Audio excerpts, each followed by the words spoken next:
the post-millennial, something that just happened, incredible. Mike Pence, his career, I think it might be over. We have to play this clip. Let's play it. We'll leave the mics open, but let's just play it in its entirety for the audience to hear this right now. You can hear our live reaction moments ago.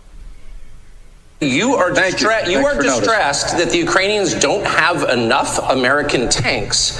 Every city in the United States has become much worse over the past 3 years. Yeah. Drive around. There's not one city that's gotten better in the United States. And it's visible. Our economy has degraded. The suicide rate has jumped. Public filth and disorder and crime have exponentially increased. And yet, your concern is that the Ukrainians, a country most people can't find on a map, who've received tens of billions of U.S. tax dollars, don't have enough tanks. I think it's a fair question to ask, like, where's the concern for the United States in that? Well, it's not my concern. Tucker, I've heard that routine from you before, but that's not my concern. I'm running for president of the United States because I think this country's in a lot of trouble. Just pause it right there. Pause it right there. I think Joe Biden.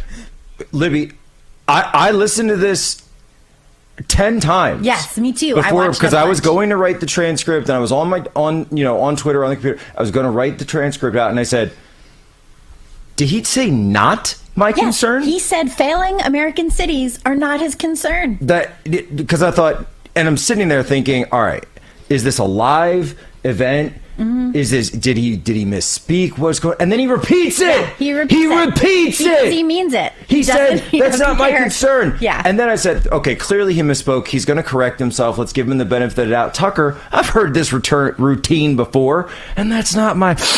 He keeps sniffling. Right.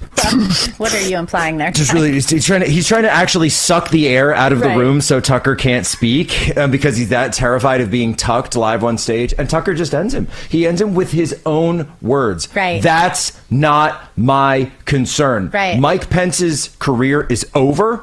Mike Pence will never hold public office again in the United States. Maybe like local dog catcher or something. How do you tell people that you're not concerned for their well-being? Yeah, and you're standing up trying to be their leader. This is a man who was vice president of the United States. This is a man who wants to lead the country, and he's way more interested in what's happening in Eastern Europe than he is in what's happening in America's own cities. Most people in the U.S. live in cities. You know, we have a huge city population. We see the failure of these cities. We've seen it firsthand. Americans care about where they live. They don't care even half as much about what's going on in some far-off place, which, as Tucker correctly pointed out, due to our incredibly poor educational system, hardly